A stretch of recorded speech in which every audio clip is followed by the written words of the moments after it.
권성동 원내대표나 같은 방식으로 얘기하는 분들은 사실은 민주공화국의 시민이 아니라 예. 진영의 일원인 진민이라고 표현합니다. 오로지 기준이 자기 진영이에요. 판사도 다 투표를 합니다. 예. 네. 그 말은 지지하는 대통령이나 대통령 후보가 있었고 앞으로 있을 거고요. 정당도 있을 수 정당도 있고요. 있을 수 네. 있고요. 예. 그럼 어찌 해야 된다는 얘기인지 재판이 배당이 되면 네. 판사가 본인이 먼저 증명을 해야 되나요? 네. 이번 오로지 대통령의 그 행위가 네. 헌법에 맞느냐 안 맞느냐, 국군 통수권자로서 이 사람을 복귀시키게 맞느냐 안 맞느냐를 따지는 거지. 네. 내가 누가 임명해줬으니까 당연히 이거는 기각이나 각하를 해도 괜찮아? 그건 아닙니다. 네. 만일에 재판관 중에 한 명이라도 그런 의견을 낸다고 하면 예. 저는 크게 책임져야 된다고 생각합니다. 그게 맞지만 나는 그렇게 생각 안 해? 그런 방식의 판결은 없어요. 예. 예. 네. 설명을 해내야지요. 예, 국민들이 다 그렇죠. 같이 봤잖아요. 예. 근데 설명 못하는데도 계속 우긴다? 이거는 나중에 책임져야 됩니다. 네, 이번 시간에는요. 국회 탄핵소추단 간사시기도 하고요. 판사 출신 국회의원이죠. 더불어민주당 최기상 의원님 모시고 지금 이재명 대표에 대한 판결 그리고 또 윤석열 대통령에 대한 탄핵 등등에 관한 법적 이슈들도 한번 여쭤보고 특히 이분이 이제 판사 출신이기 때문에 1, 2심의 판단이 이렇게 달라진 이유도 한번 좀 여쭤보는 시간 갖도록 하겠습니다. 모두 일어나 주시기 바랍니다. 최기상 의원님 어서 오십시오. 기상 반갑습니다. 네 반갑습니다. 기상이어서 기상이에요? 저는 너무- 판사 재판관 입장할 때 우리 이뤘었잖아요. 거기 이제 보통 기립 그러나요 그때? 뭐라고요? 모두 일어서십시오. 네. 그냥. 모두 일어서시죠. 네. 그때 기분 좋죠. 나 들어올 때 이렇게 다 일어나고 그러면 약간 기분 좋을 것 같은데. 그래도 또 책임감을 많이 느끼고. 책임감 많이 느끼셔야죠. 네. 당연히 그거는. 네. 알겠습니다. 하여튼 최기상 의원님과 함께 오늘 인터뷰 시간 가져보도록 하겠습니다. 우리 신영 기자도 함께합니다. 안녕하십니까? 네. 자 일단 2심 무죄 난 거는 너무나 당연한 판결이다 이렇게 이제 생각하시겠죠? 네, 그렇습니다. 애초에 네. 기소될 때부터 네. 이거는 정치 보복성 기소라고 예상을 했고 네.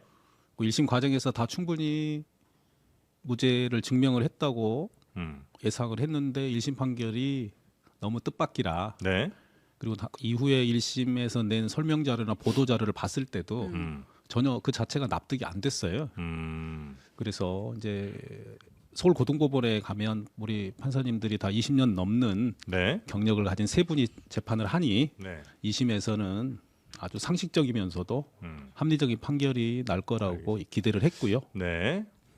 저도 최종 변론 마지막 길이 6시간 정도 했거든요. 네. 네. 그때 다 듣고 지켜봤는데 그때 이미 무죄가 나겠구나 이런 느낌이 들더라고요. 재판부에서 여러 부분에 관한 의문을 제기를 하는데 검찰에서 제대로 그 부분을 답변을 못했습니다. 그리고 변호인들이 이번에 되게 경험도 많고 노련한 분들이 준비를 잘해서 최종 변론 때의 느낌이 이번에 판결 선고 때도 네. 또 가서 1시간 40분 동안 법정에서 제가 직접 들었는데 네. 거의 비슷하게 일치를 해서 이거는 뭐 상식적이면서도 당연한 판결이다 이렇게 받아들입니다. 알겠습니다. 상식적이고 당연한 판결이 2심에서 나왔고요. 네. 어차피 이제 저 재판 결과 이제 많은 분들이 뉴스를 통해 접하셨을 테니까 1심은 그러면 도대체 왜 그런 판결을 하는 거고 1심이랑 2심이 이렇게 달라도 됩니까? 3심제를 하는 이유가 네.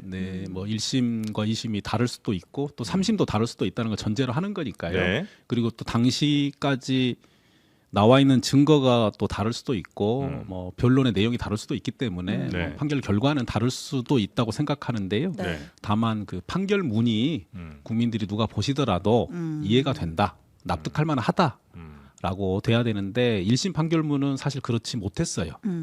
그래서 문제점을 지적을 많이 했었고요. 네. 2심 판결문은 충분히 재판부에서 고심 끝에 그리고 세밀하게 판단을 했구나라는 느낌이 듭니다. 그러니까 판단을 피해가지도 않았고요. 1심 판단은 1심 재판관은 1심 판사는 검찰이 낸 설득이 없는 증거들을 본인이 잘 몰라서 그냥 그걸 다 인정을 해버린 거예요? 뭐 알 길은 없습니다만 네. 가령 뭐 김문기 씨 관련한 발언은 네. 뭐 짜집기 기소다. 그리고 이후에 사후적인 해석이 가미된 기소다. 이런 주장들을 했고 저는 충분히 그 주장이 일리가 있다고 생각이 들거든요. 정치인들이 어떤 말을 했는데 그 말을 자의적으로 해석하거나 사후적으로 봤더니 이런 주관적인 의도가 개입된 거 아니냐라고 네. 해석을 해서 허위사실 공표로 처벌을 한다면 정치인들은 다 이게 과묵한 사람들만 나서야 되고 국민들이 말씀하시는 질문에 대해서 응답을 할 수가 없습니다. 뭐 그럴 수 있겠죠. 네, 네. 응답이라는 게 그 똑같은 이슈에 대해서도 네. 국민들이 질문하는 방식이나 관점에 따라서 대답이 조금씩 달라지는 게 너무나 당연한데 네. 네. 그런 대답을 이제 할 수가 없는. 아니, 제가 이걸 여쭤본 이유는 네. 이재명 대표야 이제 야당 제1야당의 대표고 변호사들도 얼마나 뭐 변호하고 싶은 사람들 많고 뭐 할 거 아닙니까? 근데 이제 보통 웬만한 분들은 변호사도 겨우겨우 어떻게 한번 1심 한번 썼을 거고 그런 형사 재판에 가서 그냥 1심 재판부가 뭐 판결 내린 거에 대해서 아유 뭐 약간은 더 억울할 수 있고 조금 덜 억울할 수 있는 정도겠거니 생각을 하실 텐데 완전히 이렇게 반대 판결이 나올 정도 되면 완전히 무죄 나올 수 있는 판결임에도 불구하고 그냥 재판부가 이렇게 막 그냥 검찰 얘기 들어서 그냥 막 저 형량 때려버리고 이럴 수 있다는 거 아니에요? 그런 일이 없어야겠습니다 앞으로는.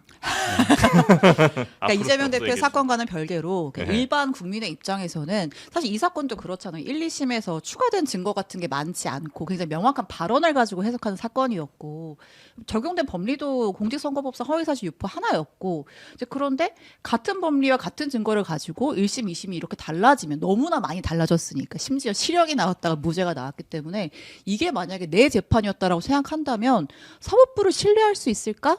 라는 생각이 이제 드는 거죠. 네. 네, 그런 걱정하실 수 있을 거라 생각합니다. 네. 가령 이번에 기소된 두 번째 백현동 관련한 발언은 네. 국정감사장에서 의원의 질문에 대한 답을 한 거잖아요. 예. 지금까지 국감장에서 국회의원이 질문한 것에 대해서 피감기관에서 답변을 한 걸 가지고 처벌을 하겠다라고 한 적이 과연 있을까요, 우리나라에서? 그 이번에 재판부가 따진 게 증언감정법 그 네, 부분이죠. 그러니까 예, 일반적으로 예, 예. 네. 장차관들이 답변을 하거나 서면을 내거나 하는 게 착오도 있을 수 있고 예. 또 일부는 자기들의 뭐 가령 뭐 실수를 조금 덜 드러내려고 노력하는 게 일반적인 거 아닌가요? 네. 그리고 이게 선서하고 증언을 하면서 답변했기 때문에 네. 문제가 있으면 그 법률에 의하여 상임위에서 의결을 하고 고발을 하면 또 네. 그에 맞춰서 처벌을 받는 거잖아요. 근데 그런 절차가 전혀 없었는데도 이거를 허위인지 여부를 세밀하게 따져서 기소한다는 것 자체가 납득할 수 없는 잘못된 기소였기 때문에 네. 저는 당연히 1심에서 이 부분은 지적을 하고 그냥 무죄하면 될 사안이었는데 네. 이거를 검찰에서 말한 논리를 다 받아주면서 유죄로 썼다는 게 일단 잘못이라고 생각합니다. 네, 네, 네. 그리고 1심 재판부는 실은 합의부긴 하지만 네. 이제 부장판사 한 명과 경력이 3, 4년밖에 안 되는 좌우 배석 판사가 함께 합니다. 예. 그래서 대체적으로 부장판사 한 명의 어떤 의견이 의중이나 많이 좌우된다. 진행에 좌우를 네. 많이 되는데 네. 그 사건도 검찰에서 낸 수사 기록이 들리는 얘기로는 뭐 1, 2심만 페이지라고 해요. 이게 양으로 밀어붙이면 판사들이 그걸 다 읽어보아야 되잖아요. 네. 이거를 제대로 판단할 시간을 안 주는 경향이 있습니다. 검찰에서. 어떤 사건을 좀 밀어붙이기 위해서 수레로 기록을 갖다가 그렇죠. 놓고 네. 근데 판사도 사람인데 네. 그리고 이 사건은 밖에서 이 판사들의 재판 과정을 얼마나 알려고 정보를 캐려고 노력을 합니까? 그렇겠죠. 그러니까 모든 게 차단돼 있거든요. 세 명이 해야 되는데 이걸 네. 다 봐야 돼요. 물리적으로 이런 어려운 상황으로 몰아붙여 놓고 이제 검찰에서는 네. 변호인들은 당사자가 비용을 들여서 선임을 해야 되고 그 변호인들은 다른 재판도 진행하는 경우가 대부분이거든요. 네. 근데 검사들 오로지 이 임무에만 집중합니다. 이런 면에서도 법관이 의도하진 않지만 네. 검찰이 짜놓은 재판 과정에서 넘어갈 수 있다.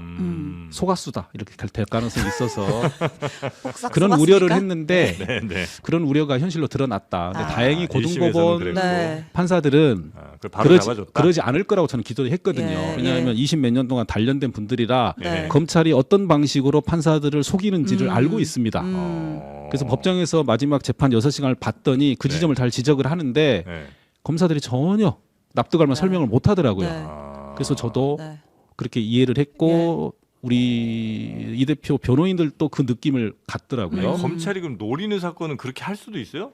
이 사건 말고라도 그러니까 검사들은 수사권 예. 기소권 분리가 안 되면 예. 자기가 수사한 사건이 유죄라고 생각하잖아요. 그렇죠. 예. 그렇게 몰아갈 수 있는데 피고인 입장에서는 대한민국에서 제일 좋은 변호인을 10명을 선임을 해도 그 사람들이 그 사건에 집중하지는 못합니다. 다른 사건도 해야 되잖아요. 네네네. 그 사건 집중하게 하려면 대한민국의 2, 3대 재벌들이나 수천억을 주고 해야지 네. 가능하거든요. 네. 근데 검사들은 숫자가 부족하면 전국에서 검사들 끌어모읍니다. 네. 국민들이 낸 세금으로 돈 받는 검사들이 정치 보복을 하기 위해서 모여서 밀어붙인다. 여기서 버틸 사람이 없어요. 그래요. 자, 그래서 재판부가 그래도 무죄 판결을 내려줬는데 검찰이 26시간 만에 상고하겠다. 도저히 납득 수긍하기가 어렵다라고 했는데 좀 오랜만에 발빠르게 움직였죠, 검찰이 또. 대통령 구속 취소는 전 국민이 아는 이해할 수 없는 결정인데 즉시 항고도 안 하고 석방을 해준 사람들이 이렇게 상고 기간도 일주일이 되면은 사실은 이 판결문을 읽어보고 그렇죠. 분석도 해보고 그렇죠. 검사장 회의도 좀 하고 예. 할 일을 다 해야 되는데 네. 그걸 안 하고 바로 상고했다. 네. 이거는 이게 준사법기관이라고 본인들이 주장하는 예. 우리도 공익을 지킨다라는 사람들의 태도가 전혀 아닙니다. 네. 판사들이 한 달 넘게 고심해서 쓴 판결문을 네. 겨우 검사들이 하루 정도 보고 이거 잘못됐다 판단하는 건 이건 오만한 거거든요. 아, 심지어 네. 분량도 엄청 많았어요, 이번 판결문. 한번 하나하나 나중에 뜯어보는 바람에. 그걸 결정한 검사들이나 지휘한 네. 지휘부한테 물어봐야 돼요. 판결문 읽어봤는지. 네. 안 읽어본다에 저는 한 표 던지고요. 그러니까 이런 자세가 검찰을 비판하는 겁니다. 음. 판사들이 얼마나 많은 기록을 보고 변론 종결 이후에도 한 달 동안 쓴 판결이에요. 네. 네. 그러면 일주일 봐야죠, 자기들도. 음. 그리고 나서 이러이러한 지점이 문제가 있다라고 얘기를 하고 네. 상고를 해야지. 네. 그렇게 안 하니까 정치권에서도 판결문도 안 읽어본 사람들이 비판하는 거거든요. 네. 국민의힘에서 비판하는 국회의원들한테 한번 나중에 인터뷰 한번 해보십시오. 누가 읽어봤는 사람이 있느냐고. 제대로 읽어보지도 않고 비판한다. 왜냐하면 예. 한 번 읽어서 이해하기 어려운 판결입니다. 아, 그래요. 그래요? 안 읽어보셨군요. 아, 읽어봤어요. 다. 네. 네, 아이고, 이해되는데요? 훌륭하십니다. 네, 역시. 아, 그래서 네. 어쨌든 대법원 상고를 했으니까 대법원에 간 거고, 그럼 이제 여기서 이제 우리가 주목해야 될 거는 대법원의 선고 시점은 언제일 것인지, 그 다음에 대법원은 뭐 사실관계 판단을 하지 않잖아요. 이 법리 적용이 맞았냐, 옳았냐, 그르냐를 보니까 이게 뒤집힐 가능성이 글쎄 좀 어떻게 보세요? 2심 판결이 뒤집힐 가능성. 네, 그렇죠. 이거 굉장히 그런 수치적으로 봐도. 예를 따지면 거의 없을 겁니다. 예, 네. 예, 거의 없고 상고장을 검찰에서 냈으니까 앞으로 이제 상고장 접수되면은 네, 상고 기록을 고등법원에서 대법원으로 보내고 대법원에서 이제 그 기록 받으면 이렇게 기록이 왔다라고 당사자한테 통보를 해주고 네. 또 그 다음에는 상고장 내세요. 그리고 상고 이유서 내세요 하고 네. 상고 이유서가 들어오면 답변서 내라고 하고 이 과정을 거치는데요. 네. 당연히 이제 이재명 대표 입장에서는 무죄를 받았으니 빨리 대법원에서 확정되는 거를 예. 당연히 기대하는데요. 네. 근데 물리적으로 이렇게 대략 어느 정도 걸릴까요? 상고돼서 네. 처리되는 것이 그 동안에는 뭐 2년도 걸리는 사건도 있고요. 2년이요? 네. 이게 이제 선거법이니까. 8개월도 걸리는 사건도 있고 해서 네. 선거법 위반 사건도 그렇습니다. 네, 네, 네. 그래서 근데 이제 보통 이제 633이라고 하잖아요. 대략적으로. 간단한 사건이면 네, 네, 그럴 수 네. 있죠. 충분히 네. 뭐 또 이재명 대표 입장에서는 방금 의원님 말씀하신 것처럼 1심에서 무죄가 났고 뭐 조계 대선 국면으로 접어들더라도 최대한 빨리 대법원 선고까지 확정 판결을 받으면 훨씬 더 깔끔해지는 거 아니에요? 그렇긴 합니다만 예. 대법관이 현실적으로 재판하는 대법관이 12분인데 네. 사건이 얼마나 많습니까? 음. 그래서 이 사건만 집중해서 해달라고 하는 것은 바람이긴 하지만 네. 국민들한테 관여되는 중요한 사건도 지금 5년, 6년째 있는 사건이 많은데 네. 네. 사실은 저희는 그 요구는 할 수 있지만 네. 전적으로는 대법원에서 판단할 일인데 네. 그동안의 관례를 보면 그래도 몇 달은 걸리지 않을까 음. 이런 생각이 들고요.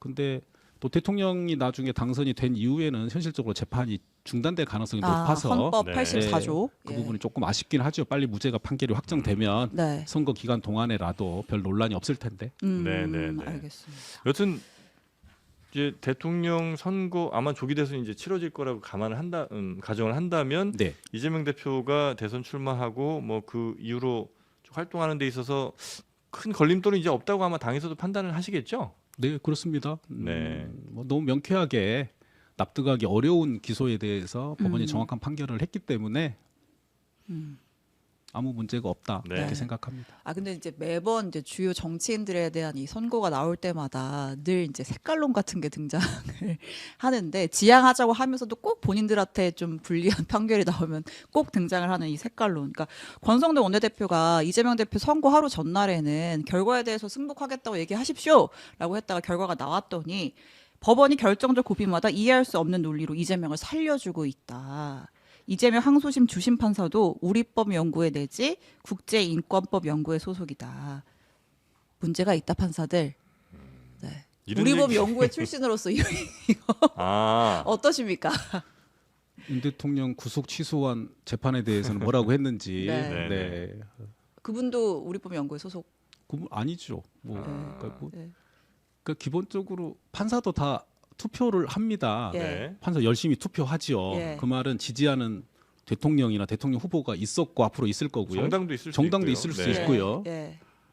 그럼 어찌 해야 된다는 얘기인지 재판이 배당이 되면 네. 판사가 본인이 먼저 증명을 해야 되나요? 나는 이전에 이렇게 투표했고 이렇게 했다. 예. 어느 그 다음에 당 재판을 하라는 어느 당 얘기인지. 좋아한다 이런 것들 다. 권성동 원내대표나 같은 방식으로 얘기하는 분들은 사실은 민주공화국의 시민이 아니라 예. 진영의 일원인 진민이라고 표현합니다. 음. 오로지 기준이 자기 진영이에요. 자기 진영에 유리한 판결은 박수치고 불리한 판결은 비판하는. 이건 민주공화국의 시민의 태도가 아니거든요. 왜냐하면 권성동 원내대표는 본인의 강원랜드 사건 아. 무죄 판결 났을 때 네. 그 무죄 판결한 재판관이 이순영 부장판사라고 우리법 연구 활동을 저랑 같이 했던 사람입니다. 네. 그다음에 뭐라고 그랬냐면 판사에 대해서 연구단체 출신들의 지레짐작, 단정지는 오류, 편견, 고정관념 잘못됐다라고 얘기하신 분이에요. 자기한테 어떤 판결 내렸냐에 따라서 너무 판단이 달라져. 정치인들이 이런 발언은 네. 부끄러운 일이라고 생각합니다. 요런 얘기들이 들릴 때마다 그 법원 내부에서는 아유 좀 한심한 이런 생각을 하시겠군요. 한심하다. 그럼요. 그러니까 네. 입법부 구성원들 특히 국회의원들이 존중받으려면 본인들이 사법부 구성원들을 존중해야 되잖아요. 마음에 안 들어도. 네. 근데 본인들은 존중하지 않으면서 법원에서 그러니까 정치인들에 대한 평가가 박하죠. 근데 아까 하신 말씀 살짝 정리는 제가 해야 될 것 같아요. 제가 잘 이해 못한 걸 수도 있는데 판사들도 개인적으로 어떠한 정치 성향을 갖는 거는 뭐 시민이니까 당연하다라는 말씀하시면 그게 재판에 영향을 미치지 않는 거잖아요. 그럼요. 네, 네. 않는데도 불구하고 그냥 그런 시민으로서의 판사의 성향을 문제 삼아서 재판 결과를 흔드는 게 잘못이다 이 말씀이신 거죠? 그럼요. 예, 네. 예. 지금 어떻게 보면 헌법재판소 재판도 그런 방식으로 예측을 하잖아요. 예. 네. 아무 근거도 없고 예. 실은 그래서는 안 되는 거잖아요.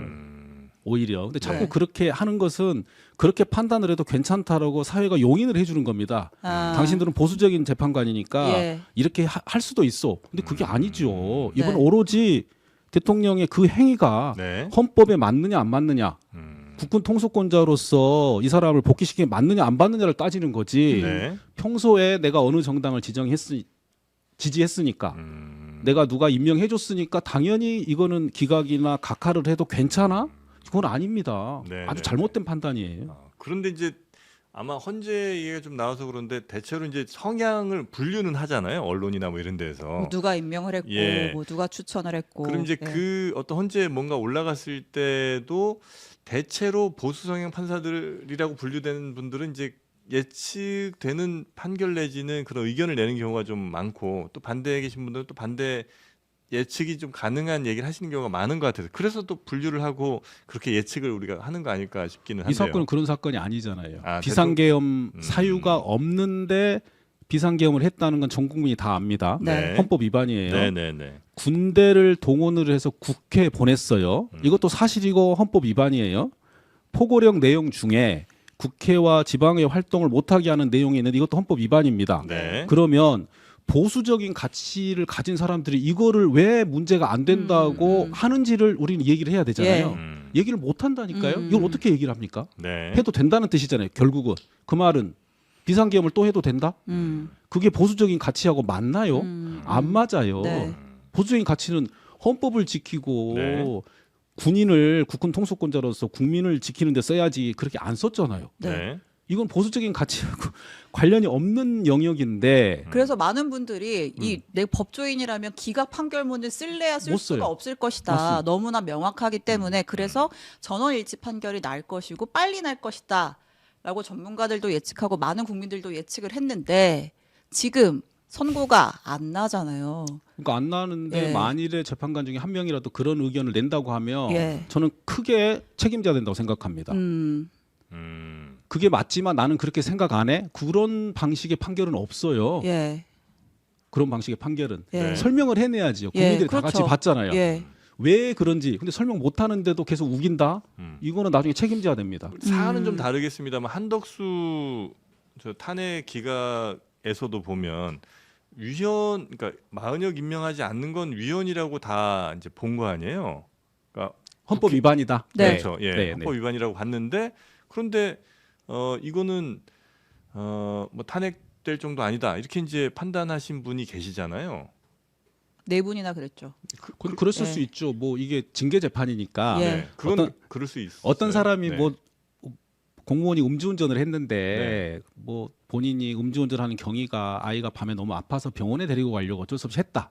이게 사실관계라고 한다면 예. 그에 대한 판단을 할 때 어떤 성향이 있는 분들은 그런 사정이 있으니 파면은 곤란하다. 네. 이렇게 판단하는 분이 있을 수 있고요. 네. 어떤 분은 그래도 음주운전은 우리 회사 사규에 반드시 파면하게 돼 있다. 네. 파면해야 된다. 네. 이게 갈라질 수 있다고 봅니다. 그게 정계선 재판관이고 위헌이지만 파면까지는 아니다가 이제 문영배 재판관 비롯한 네 분이 있었고, 네. 근데 또 한 분은 분명히 이 최상목 대행 권한쟁의 할 때 위헌이야라고 만장일치로 결론이 나왔는데 이 한 분은 한덕수가 임명 안 한 거 위헌도 아닌데라는 결정을 내려가지고 그러니까 그거는 조금 아까 말씀드린 대로 하면은 뭐 음주운전이 예전에는 뭐 도로인지 도로 아닌지도 좀 따지고 예. 차가 어느 정도 움직이 이런 거 따지는데 좀 다른 관점에서 보신 것 같아서 예. 여튼 한덕수 사건은 충분히 갈라질 수 있고 다 납득이 됩니다. 네. 근데 이 대통령 사건은 네. 기각이나 각하를 얘기하는 분들이 네. 이유를 국민을 납득을 시켜야 되잖아요. 네. 왜 국민들이 다 보셨어요. 네. 다 아세요. 네. 그러면 단순히 나는 그렇게 생각 안 해요. 이거는 재판관으로서 책무를 거부하는 것이고 예. 민주공화국을 부정하는 행태거든요. 이건 반드시 책임져야 됩니다. 그럼 왜 지금 늦어진다고 혹시 개인적으로 판단하시는지 여쭤봐도 될까요? 판단을 속상하죠. 이게 이래서는 안 되는데. 그러니까 왜 네. 늦어져요 그러면? 말씀하신 것처럼 이거 늦어질 이유가 없네요. 그러면 들어보니까 지금까지는 선회해주자면 뭐 다른 사건을 다 처리를 하고 네. 또 어제는 또 이렇게 탄핵 사건 외에 일반 사건이라고 선고를 했잖아요. 네. 그 사건들을 처리하는 것을 같이 하다 보니 전면적으로 이게 합의를 못했, 평의를 못했다. 뭐 여기까지는 이해할 대통령 수 있는 건. 사건이 중요하다 그리고 신속하게 최우선 하겠다고 분명히 얘기를 했음에도 불구하고 맞아요. 예. 그건- 왜 늦어져요? 그러니까 늦어진 것 자체 헌재가 잘못하는 거고요. 예. 왜 늦어지는지에 대한 이유를 저희가 이해하려고 하기보다는 지금은 왜 빨리 해야 되는지 반드시 압박을 좀 해야 된다고 생각하고 그다음에 왜 파면을 해야 되는지 네. 얘기를 하고 만일에 시간이 걸리면 저는 지금은 네. 국민들한테 설명을 해드려야 된다고 생각합니다. 공보관이 필요한 범위 내에서 네. 사실은 뭐 다음 주 언제까지는 어렵습니다. 네. 네. 아니면 다음 주 언제는 하기로 했습니다. 너무 늦어지고 그 정도는 해줘야지 그렇죠. 그것도 안 한다. 이거는 정말 오만한 태도고 아, 잘못하면 말씀드렸지만 헌재 재판관들은 국민의 법감정과 정의관념에 기반해서 판단하는 거지 네. 자기들 마음대로 하는 사람들이 아니라는 것을 알려줘야 됩니다. 네. 혹시 그럼 저 세간에서 얘기되고 있는 뭐 5대 3이다 그 설득이 안 돼서 늦어진다 이 얘기는 별로 안 맞는다고 보시는 거군요. 저는 뭐 믿고 싶지 않고요. 그럴 가능성이 없다고 생각하는 편입니다. 그렇습니까? 왜냐하면 박근혜 대통령 탄핵 사건 때도 네. 마지막까지 뭐 대통령 측은 네. 뭐 기각될 거다고 예상했다고 하잖아요. 네, 네. 그때가 훨씬 더 보수적인 성향의 재판관들이 더 많았어요. 네. 그리고 대통령과 관련도 있고 네. 그럼에도 불구하고 그분들도 설명을 못한 거거든요. 예. 근데 이거는 더더욱 설명을 못한다고 봐서 조금 뭐 늦어지는 게 속상하긴 하지만 네. 여전히 20 몇 년 동안 재판을 한 사람들이 이거를 기각한다는 의견 낸다는 것 자체가 부끄러운 일일 겁니다. 네. 혹시 그래서 뭐 이런 상황을 또 뭐 예측하고 하신 건 아니겠습니다만 그 대법원장이라든지 헌재소장 같은 사람들을 뭐 예를 들면 대통령이 임명하거나 이런 하지 말고 그냥 추천위에서 올리고 그걸 이제 대통령이 그 중에서 고르게 하자 이렇게 하는 거를 아마 제안하시기도 했었죠. 네. 네. 그래서 그 법을 냈습니다. 저도 법원에 있을 때부터 네. 뭐 대법원장이 임명이 되면 또 헌재소장 임명되면 대통령 한 명이 바로 지명을 해서 예. 국회 청문회하고 임명동의안 통과하는데 네. 그러다 보니까 그 대법원장 시절에 있었던 재판은 다 안 믿으려고 해요. 어느 진영에서. 네. 이렇게 해서는 네. 우리 대한민국이 유지되기도 어렵고 발전하기 어렵다. 사법부가 불신받으니까. 네. 네. 그러면 이거를 후보 추천위원회를 잘 만들어서 그러니까 시민사회 각계각층의 뭐 언론계 뭐 아니면 시민사회 네, 뭐 어떤 다 형태든지 해가지고, 예. 네, 왜냐하면 지금 대법관 후보 추천위원회는 잘 하고 있거든요. 네. 그거를 헌재 소장과 대법원장까지 확대시켜서 네. 그 중에서 추천받고 거기서 결정한 서너 명 중에 그 중에 한 명이 대통령이 고르기 때문에 예. 이제는 누가 함부로 이건 대통령 사람이다. 네. 그러니 코드 인사니까 네. 이 사법부나 헌재에서 나오는 판결은 다 문제가 있다라는 예. 비판을 적어도 덜 할 것 같아서 적어도 국민들의 뜻이 좀 더 반영된 사람을 소장으로 앉힐 수 있다 이런 네. 거잖아요. 근데 지금은 완전히 깜깜이 지명이거든요. 예. 네. 그러면 그 깜깜이 지명을 받으려고 일부는 로비를 한다고 해요. 자기가 되고 싶어서 예. 아. 그럴 수 있죠. 예. 그럴 수 있잖아요. 예, 근데 예. 그런 거를 좀 원천적으로 배제하고 또 대통령도 반대로 자기가 마음대로 지명해줬으면 나중에라도 영향을 끼치고 싶잖아요. 네. 근데 그런 생각을 아예 못하게 하려면 자기가 시켜준 게 아니다. 이건 추천위원회에서 골라온 분 중에 그냥 선택한 분이라 자기 마음대로 네.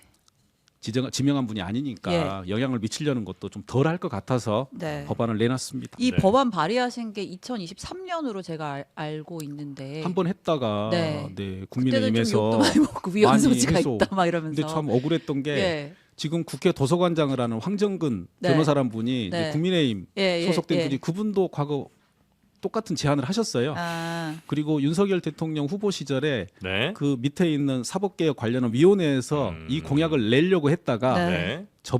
그냥 접은 거거든요. 예. 네.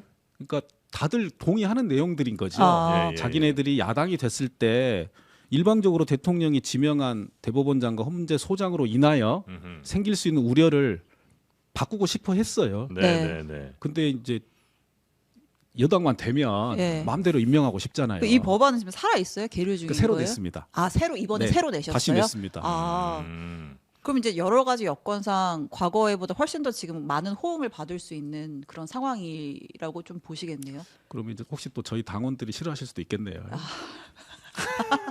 멀리 봤을 때, 다음 네. 멀리 대법원장 봤을 때, 네, 그럼에도 임명해야 불구하고 되는데. 네. 그럼에도 불구하고 자꾸 네. 이런 잘못된 제도들은 네. 이제 권력을 가졌다는 분들이 네. 내놓아야 된다고 생각합니다. 네. 그 뭐 자꾸 제가 헌재 이 탄핵 선고 여쭤보면 빨리 해야 된다 뭐 네. 이렇게 얘기는 하시는데 예측상 4월 18일 전에는 무조건 나오겠죠? 나 와야 한다 말고 저희 할 수 있는 낼 얘기가 겁니다. 없나요? 왜냐하면은 네. 안 그러면 재판소 문 닫아야 되거든요. 예. 4월 18일 이전에 안 나오면 문 닫아야 된다. 왜냐하면 지금 8명 있지 아, 않습니까? 네. 두 명이 이제 나가야 되니까. 2명 나오면 네, 6명 운영배 남잖아요. 재판, 네. 6명 나오면은 기존에 얼마나 많은 사건이 지금 쌓여 있겠습니까? 네. 그렇죠. 일단 그래서 헌재가 기능이 일단 마비되는 거고요. 네. 그리고 헌재를 거쳐가도 수많은 재판관들이나 연구관들 직원들이 이 네. 상황을 납득할 수 없을 거고 예. 국민들도 납득하겠습니까? 헌재 재판관들이 네. 어려움이 있으면 저는 공보관을 통해서 일부 공지를 하거나 네. 정 힘들면 차라리 변론을 재개를 해서 법정에서 얘기를 주고받아야 돼요. 네. 법정에서. 네. 그럼 좀 우리가 알 수 있잖아. 아, 뭐 때문에 지금 안 되고 있구나. 네. 뭘 더 보충하라고 하는구나. 그리고 그 과정을 국민들이 지켜보셔야지 네. 결과를 납득할 거 아닙니까? 예. 그래서 변론을 하는 거거든요. 네. 탄핵 재판은. 네. 그러니까 변론에서 나온 것과 다른 판단을 못하게 하는 겁니다. 예. 근데 변론에서 각하 얘기가 거의 안 나왔어요. 재판관들도 한 번도 정확하게 각하에 관한 지적을 한 바가 없습니다. 직접 탄핵 심판 다 들어가셨으니까 다 들었습니다. 다 보셨잖아요. 그래서 각하는 예. 할 수가 없습니다. 예. 기각도 마찬가지입니다. 네. 전 국민이 다 같이 보셨잖아요. 네. 근데 거기 다 보셨기 때문에 다른 판단을 재판관들이 못할 거라고 예. 보는 거죠. 요새 헌재 공보관들이 유일하게 하는 일은 그 밖을 사실 아닙니다. 아, 워낙 보고. 이런저런 얘기 많이 돌아다니니까. 예, 이거 맞아요? 선고일 내일 발표한다는데 맞아요? 사실 아닙니다. 뭐 이런 식의 공지는 계속 하고는 있는데 네. 근데 만약에 두 명이 퇴임을 한다고 쳐요. 그때까지 결과가 안 나면 한덕수 권한대행이 빨리 또 임명을 해줘야 되는 거 아니에요? 그게 대통령 권한대행이 예. 임명을 못합니다. 예. 현재 재판관이 9명인데 네. 이제 3명은 대통령이 예. 임명을 하고요. 네. 3명은 대법원장이 지명을 해서 예. 대통령이 임명하고 도장 찍어주고. 3명은 국회 선출하면 대통령 임명하거든요. 네. 즉 대법원장이 지명하는 사람이나 국회에서 선출하는 사람은 사실상 그 자체로 예. 그 국회 합의만 헌법재판관의 되면, 예. 자격을 취득했기 예. 때문에 대통령이 아니더라도 권한대행도 예. 임명장을 줄 수 있다라고 예. 하는 게 헌법 밖의 압도적인 견해입니다. 네. 그래서 국회가 의결한 3명을 임명하라고 했는데 안 했기 그렇죠. 때문에 위헌이라고 판단을 받은 거예요. 예. 네, 네. 그리고 과거에 황교안 권한대행도 대법원장이 지명한 재판관을 임명을 했습니다. 예. 네. 그런데 대통령 목 3명은 다릅니다. 지금 문영배 이미선 다 재판관은 대통령 몫이에요. 몫이죠. 그러니까 예. 대통령만이 임명을 할 수 예. 있어요. 예. 권한대행이 임명을 못 합니다. 예. 그러니까 헌재가 마비되는 거예요. 아. 그래서 이거는 이 상황이 안 가려면 임명하지 못하는 건 명시적인 거예요? 명시적은 아니지만 헌법 밖의 압도적인 견해입니다. 아. 그리고 대통령 권한대행은 현상 유지적인 권한만 행사할 수 예. 있다라고 아마 한덕수, 최상목 이분들도 그 주장을 계속했을 거예요. 예. 그래놓고는 대통령이 고유하게 네. 지명해야 될 재판관을 2명을 인재해서 지명한다. 네. 그럼 국민들이 그거를 받아들이고 납득하기가. 납득하겠습니까? 예, 예. 이게 너무나 예상되는 상황이거든요. 네. 네. 그럼 그때 끼워서 마은혁 재판관을 임명한다? 아. 그것도 이 대한민국 국격에 안 맞는 예. 상상하기 어려운 행태이기 때문에 네. 지금 당장 마은혁 재판관을 임명을 하고 그다음에 헌재에서는 네. 4월 18일 전에 결론을 것이. 내린다라고 오늘이라도 고지를 해야 됩니다. 그것이 가장 아름다운 결론이군요. 네, 그러니까 헌재에서 선고기일은 지정은 아직 못했지만 4월 18일 이전에 결정 짓습니다라고는 알려줘야 돼요. 네. 그게 책임 있는 태도입니다. 그것도 피한다. 이거 나중에 어떻게 감당하실지 모르겠어요. 그 지금까지 근데 2명의 권한대행 최상목, 한덕수 안 했잖아요 임명을 마은혁 후보에 대해서. 그래서 지금 이제 다시 그 상황이 반복되고 있는 것 같은데 그래서 민주당에서는 좋다 그렇다면 쌍탄핵 얘기까지 나오고 있는 상황 아니겠습니까? 요거 갑니까 안 갑니까? 그런 말씀이 나올 수도 있겠습니다만 네. 그 상황까지는 안 갔으면 좋겠지만 그뭐 이런저런 또 판단을 할 수는 있을 것 같습니다만 네. 뭐 워낙 조심스러운 영역이라 네. 그래서 뭐 간다 안 간다 지금 뭐 확언할 수는 없지만 갈 수도 있는 건 이제 지도부가 결정하는 것에 따라서 갈 수도 있고. 그러니까 한덕수 권한대행의 헌법 위반의 점을 예. 저희가 인식을 한다면 예. 본인이 3명을 임명을 안 해서 탄핵 소추를 됐었잖아요. 네. 근데 위헌이나 뭐 파면에 이를 정도 아니라고 결정이 났는데 또 한편에서는 마은혁 임명 관련한 권한쟁의에서 이 부분 헌법재판관 구성권을 침해한 헌법 위반이다라고 판단을 받았어요. 네. 근데 지금은 이제 너무나 명확하게 임명을 안 하면 헌법 위반이라는 게 명확해진 겁니다. 네. 애초에 권한대행 처음에 임명 안 했을 때랑 차원이 달라졌어요. 예. 네. 여전히 헌법 위반의 상태고 위반을 안 할 거면 이유를 설명을 해줘야 되잖아요. 네. 나는 이러이러한 이유로 임명을 못합니다. 그러니 다른 방식으로 해결을 하십시오. 그런데 그 이야기도 안 하고 있고요. 본인이 임명을 안 했을 때 헌재가 결정을 못하면 4월 18일 날 이후에 어떤 상황이 벌어질지는 수차 얘기하고 있는데 예. 명색이 대한민국 최고 국정을 책임지는 사람이 이에 대한 태도를 불명확하게 한다? 이건 헌법 위반에 대한 책임을 물어야 되지 않을까요? 그걸 묻는 방식이 지금은 신속하게 될 수 있는 게 뭐 형사고발을 하거나 뭘 예. 해도 시간이 오래 걸리잖아요. 예. 네.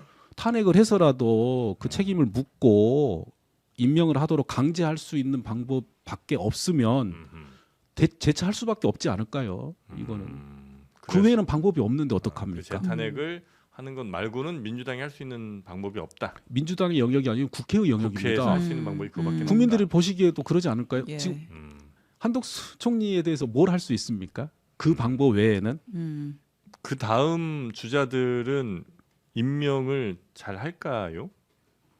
당연히 해야 되고 마찬가지로 같은 논리죠. 뭐 네. 왜 그들이 본인의 책무를 이렇게 방기하는지 그리고 국민들에 대해서 충분하게 설명하고 네. 이해를 구하고 이런 자세를 안 갖는지 그러니까 대한민국의 이 권력 엘리트들의 수준과 품격을 이번에 여실히 저희가 봤다. 이런 생각 때문에 선고가 속상합니다. 빨리 나면 많은 것이 해결됩니다. 대통령 탄핵 선고가 그러면 뭐 그동안의 고심을 예. 저희가 조금 더 덜 위로해 수가- 드리고 예. 네, 상을 드릴 수도 있습니다. 예. 시간은 있습니다. 여전히. 네. 지금 이제 형사 재판, 내란혐의 형사 재판도 이제 본격적으로 진행이 되고 있는데 뭐 대통령 같은 경우에는 지금 뭐 이제 2차 공판 준비까지 했는데 그때 재판부가 검찰에 증거를 어떻게 수집했는지 그 출처가 어딘지 명확히 밝혀달라 이런 얘기를 했다고 하더라고요. 이거를 저희가 그냥 뭐 일반론적으로 뭐 해석을 하면 되는 건지 아니면 혹시라도 그 이제 뭐 구속 취소 결정 내릴 때 뭐 공소권 논란될 수 있다, 뭐 수사권 논란될 수 있다 이런 저희가 우려를 했었잖아요. 그런 맥락에서 이 재판부의 발언을 해석해야 되는 건지 어떻게 봐야 될까요? 사회적으로도 이런저런 뭐 논란도 있고 변호인들이 워낙 다양하고 강한 주장을 많이 하니까 예. 당연히 재판부로서는 네. 변호인들의 이런 주장들을 네. 검찰에 적절한 방식으로 전달을 하고 계속 보정을 하게 네. 기회를 주는 것은 당연합니다. 예, 예, 그래서 예. 지금 단계에서 그 부분을 어떤 재판부가 의중이 있다거나 결론을 아. 가지고 있다거나 네. 할 것은 전혀 아닌 것 같아요. 혹시 돌이켜서 생각을 해보시면 과거에 우리 사회에서 논란이 됐던 뭐 양승태 전 대법원장이나 네, 네, 네. 정경심 전 교수, 그다음에 황운하 뭐 네. 의원을 비롯한 울산 사건 등을 보면 재판 과정에서 정말 수많은 네. 일들이 있었고 재판부가 검찰과 변호인한테 이런저런 성명이나 보정을 많이 했거든요. 예, 예, 뭐 예. 그런 정도라고 생각을 합니다. 알겠습니다. 네. 뭐 절차도 다 잘 지켜야 나중에 또 다른 말도 안 나오고 할 테니까 뭐 그건 굉장히 중요한 일이긴 하겠죠. 그리고 하도 그쪽에서 문제를 삼으니까. 터무니없는 얘기들을 많이 하니 재판부도 네. 많이 힘들어 하시는 것 같아요. 아. 알겠습니다. 자, 우리 최기상 의원님과 함께 여러 법적 이슈들을 한번 좀 짚어봤는데 저희 방송은 처음 오셨잖아요. 네, 뭐 원래 방송을 잘 못해서요. 아, 그렇습니까? 네. 어떻게 종종 한번 좀 오셔도 괜찮으실까요? 네, 여의도에서 멀지가 않네요. 네. 예, 여기는 이제 장르만 여의도니까. 네. 아니, 근데 이름이 왜 장르만 여의도인지 지금 저희가 지금 이제 저희도 후회하고 있습니다. 근데 처음엔 되게 아이디어 좋았다고 생각했거든요. 그러니까 이제 여의도가 정치를 좀 의미하는 곳이니까 장르, 즉 정치를 많이 다루되 좀 가볍게 가자 이런 의미로 이제 장르만 여의도였습니다. 네. 평소에 장르란 말을 되게 아주 좋아하거든요. 아, 우리 그래요? 정치도 기존의 장르에서 벗어나 아. 새로운 장르의 정치가 필요하다 이렇게 생각을 아하. 했는데 네네네. 예, 우리 그런 취지가 바로 여기입니다. 그런 것 같습니다. 네. 네. 감사합니다. 자주 나오셔야겠네요. 네. 저희랑 잘 맞는다 이거죠. 네, 그러면 이제 광고까지 좀 도와주시면 감사하겠습니다. 답변을 안 하셔. 네, 당 밸런스라고 혹시 드셔보셨는지 모르겠습니다. 아직 못 마셔봤습니다. 닥터워터 당 밸런스 직접 네. 따서 한번 드셔보시면 알겠습니다. 좋겠네요. 네, 그게 바나바잎 추출물이 들어 있습니다. 예, 혈당 관리 하고 계시죠? 네, 그렇습니다. 굉장히 중요합니다. 네, 식후 혈당이 막 치솟아 오를 때, 그때 이제 딱 드셔주시면 물 대신 드시면 아주 혈당 관리에 도움이 되는 바나바잎 추출물이 들어 있다는 거. 근데 실제로 혈당 관리 되는지 안 되는지 약간 의심하실 거 아니에요. 또 판사하셨으니까. 그래서 저희가 또 준비를 했습니다. 2박스를 사시면 혈당 관리 기기 그리고 혈당 체크지까지 함께 드립니다. 그래서 똑 따서 혈당 한번 체크해 보시고 드시고 똑 한번 혈당 체크하시면 아주 혈당 체크까지 과학적으로 하실 수 있다 이겁니다. 괜찮으시죠? 네, 더 건강한 모습으로 인사드리겠습니다. 굉장히 성급히 도망가시려고 하는 것 같은데, 네, 그거 음료수 드시던 걸 가져가시면 되겠습니다. 네, 우리 함께해주신 최기상 의원님 다시 한번 감사 말씀드리고요. 다음 기회에 또 뵙겠습니다. 고맙습니다. 감사합니다. 네.